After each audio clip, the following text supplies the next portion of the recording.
training a muscle versus training a movement. I think these are some thoughts I just kind of thinking about right now. I was kind of practicing some front rack, actually just front rack, just holding a front rack, getting used to being able in this position. You can take a look at kind of where I'm at.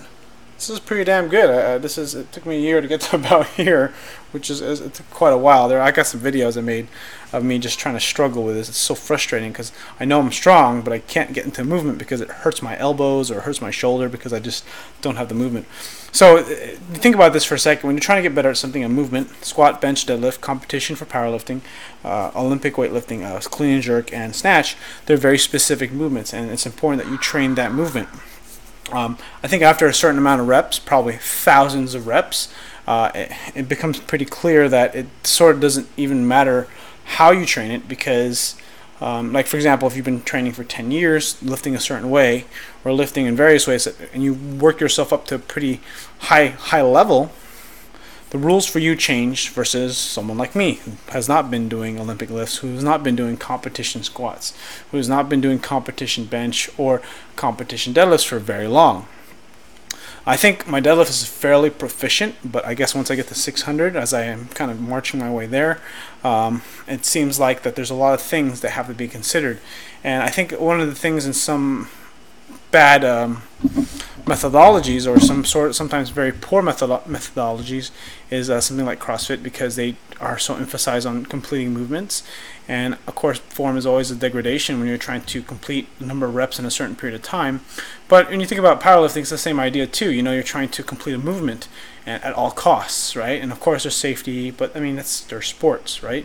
If you want to call, CrossFit a sport, some people will disagree, but it fucking doesn't matter. I'm just talking about fitness and movements.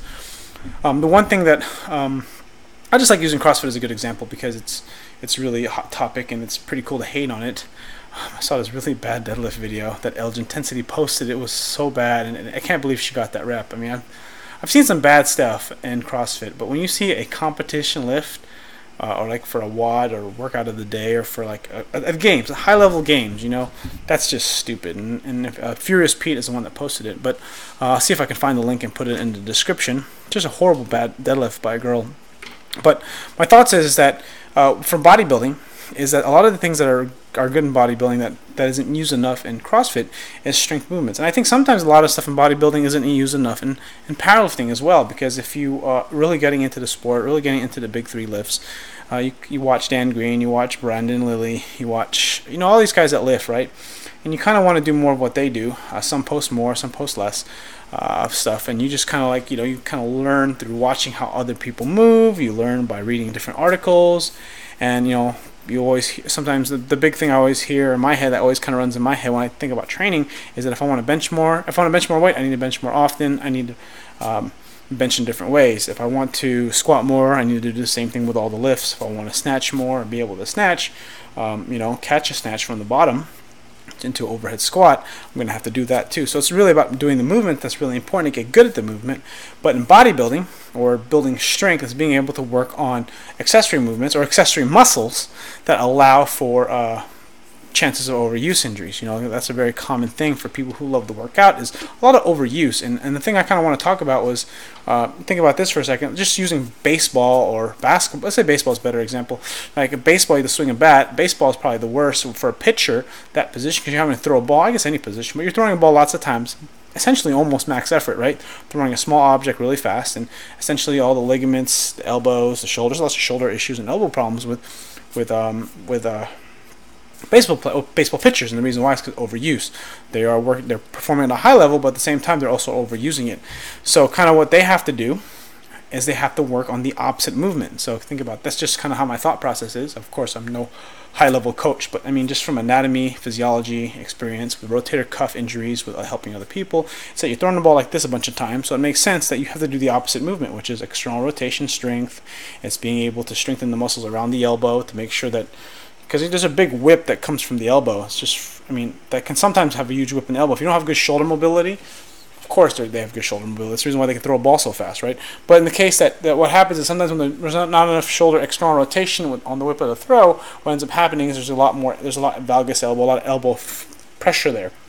So it's important they strengthen their form, they strengthen their grip, stuff like that. And also working the opposite pattern. So that means a lot of rear delt work. Now take a look at this for powerlifters. bodybuilders, stuff like that, Olympic weightlifters, is that you got to almost, in a way, repeat the opposite movement. In the case of powerlifting, where it's essentially a single movement, meaning like for example, Olympic weightlifting is very a finesse movement, right? So it's like a catch. Essentially, once you become powerful, there's a point where you get so strong that you can get over your head, but then you can't catch it, which is a whole different challenge in itself.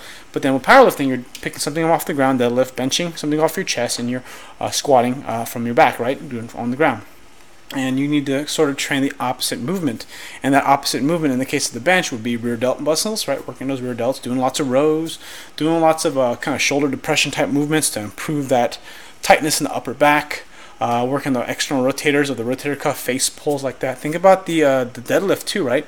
What's the overuse pattern on there? For me, everyone's kind of be a little bit different. I know for me, one of the biggest issues is the traps, because they'll start to round too much, and then they're trying to pull back, trying to keep everything steady, and what ends up happening is I get a lot of irritation in the levator.